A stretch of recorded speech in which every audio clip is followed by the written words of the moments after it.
Hello आहे नमस्कार, मी हर्षला तुमचं स्वागत करत आहे हर्षमय व्लॉग्स या यूट्यूब चॅनलवर।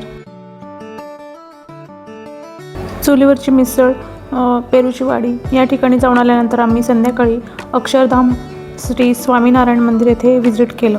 खूप सुंदर असं वातावरण होतं आणि संध्याकाळी तर हे मंदिर असं नयनरम्य दिसतं। खरंच खूप छान असं होतं हे मंदिर। आणि त्याआधीच आम्ही काळाराम मंदिरला आधी व्हिजिट केलं। नाशिकमध्ये पाहण्यासारखं एक सुंदर असं ठिकाण म्हणजे काळाराम मंदिर।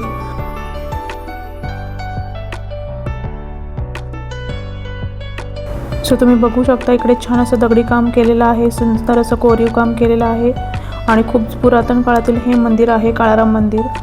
हे गोदावरी घाटाच्या बाजूलाच असं आहे हे मंदिर आणि त्याच्या बाजूला सीता गुफा सुद्धा आहे। म्हणजे हे सर्व पंचवटीमध्येच येतं। सो तुम्ही नक्की व्हिजिट करा, नाशिकला कधी आलात तर काळाराम मंदिराला नक्की व्हिजिट करा। खूप छान असं प्रसन्न वाटतं आणि खूप जुनं मंदिर आहे। सो नक्की इथे व्हिजिट करा।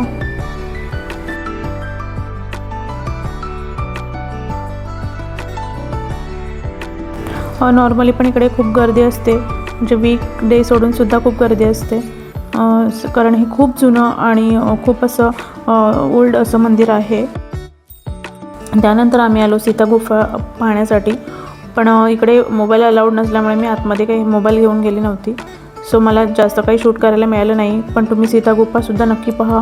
खूप छान असं जे तुम्ही इमॅजिन नाही करू शकत अशा सर्व गोष्टी आहेत। सो तुम्ही स्वतः एकदा त्याचा अनुभव घ्या।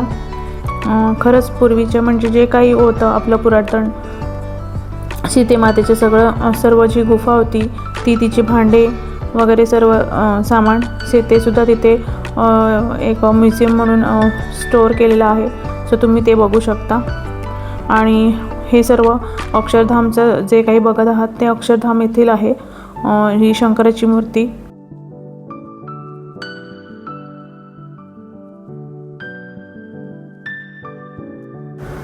सो या ठिकाणी हे स्वामीनारायण मंदिर आहे। इतकं सुंदर असं नयनरम्य वातावरण आहे इथलं आणि ते नॉर्मली पण गर्दी असते। लहान मुलांच्या पिकनिक वगैरे येतात आणि बसण्यासाठी सुद्धा असं व्यवस्थितच सर्व ठिकाणी आहे। सो तुम्ही निवांत असं बसू शकता छान असं। नक्की व्हिजिट करा, नाशिकला आलात तर या मंदिरात संध्याकाळी नक्की व्हिजिट करा। तुम्हाला एक नयनरम्य दृश्य इथे पाहायला मिळेल। मला माझ्या भावाने इकडे घेऊन आला।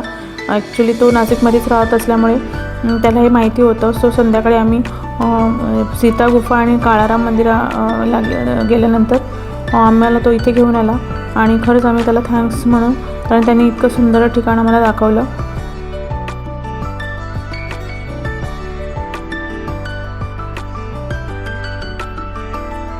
खूपच सुंदर असं हे मंदिर आहे, तुम्ही बघू शकता। इतकं सुंदर कोरीव काम केलेलं आहे की असं पाहतच राहावंसं वाटतं। तुम्ही नक्की व्हिजिट करा। व्हिडिओ आवडला असेल तर चॅनलला लाईक, शेअर, सबस्क्राईब करायला विसरू नका। थँक्यू।